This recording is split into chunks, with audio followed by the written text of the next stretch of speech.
நான் உங்ககிட்ட கொஞ்சம் பேசணும். ஆ. என்ன பத்தி இப்ப உங்களுக்கு என்ன தோணுது? என்ன பத்தி என்ன தோணுதுன்னு கேட்டேன். புரியல. தஞ்சாவூர் தலையாட்டி பொம்மை நினைச்சிட்டு இருக்கீங்களா? என்ன உங்க இஷ்டத்துக்கு எப்ப வேணாலும் என்ன நினைச்சாலும் இந்த மொதத்தை வச்சு ஆட்டி படிக்கலாம் நினைக்கிறீங்களா? எப்போ நான் அந்த மாதிரி சொன்னேன்? இதான் உங்களோட பெரிய பிரச்சனையே. நீங்க எதுவும் சொல்ல மாட்டீங்க, ஆனா செஞ்சுக்கிட்டே இருப்பீங்க. உங்களுக்கு எது சரின்னு படுதோ அதை செய்வீங்க. உங்களுக்கு கல்யாணம் பண்ணிக்கணும்னு தோணுச்சுன்னா பண்ணிக்கணும், உங்களுக்கு கல்யாணம் பண்ணிக்க வேண்டாம்னு தோணுச்சுன்னா வேண்டாம். நீங்க கொஞ்சம் கூட யோசிச்சு பார்க்க மாட்டீங்களா? இப்படி நீங்க உங்க முடிவு அடிக்கடி மாத்திக்கிட்டீங்கன்னா என் நிலைமை என்ன ஆகும்னு யோசிச்சீங்களா? ஐ மீன், நீங்க பாட்டு உங்க இஷ்டத்துக்கு ஓகேன்னு சொல்லுவீங்க, இல்லன்னா வேண்டாம்னு சொல்வீங்களா? சரி, என்ன விட்டுருங்க. உங்களுக்கு தோணும் போதெல்லாம் வேணும் வேண்டாம் நீங்க சொல்லிக்கிட்டே இருக்கிறதுனால என் வீட்ல இருக்க எல்லாரோட நிலைமை எப்படி இருக்குன்னு கொஞ்சமாவது யோசிச்சு பாத்தீங்களா? I'm sorry. இப்போ எதுக்காக நீங்க அழறீங்க? தயவுசெய்து அழாதீங்க. இப்படி நீங்க அழுதீங்கன்னா என்னால ஹேண்டில் பண்ண முடியாது.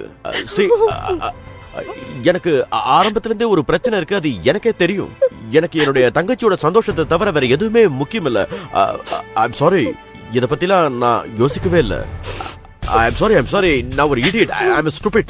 நீங்க சொல்றது ரொம்ப சரி, பட் தயவு செஞ்சு அழாதீங்க ப்ளீஸ். நான் வேணும்னா உங்க அப்பா அம்மா கிட்ட போய் இப்பவே பேசுறேன். இப்பவே. பரவாயில்ல, விடுங்க.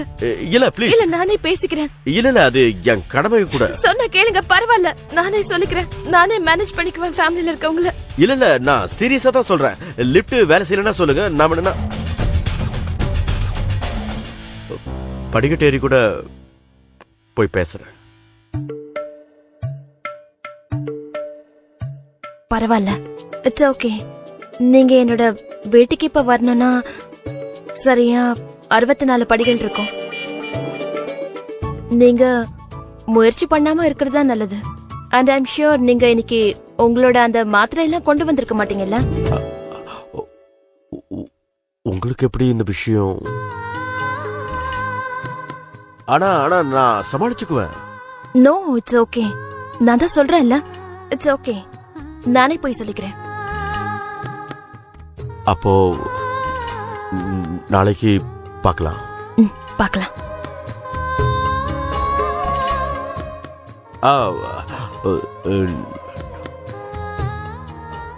நாளைக்கு லிஃப்ட் வேலை செய்யும்ல? I hope so. ஆனா ஒருவேளை நாளைக்கும் இந்த லிஃப்ட் வேலை செய்யலன்னா அப்போ நீங்க இந்த படிக்கட்டு வழியா ஏறிதான் ஆகணும். வேற வழியே இல்ல. 64. இல்ல நான் சமாளிச்சிடுவேன். தேங்க்யூ.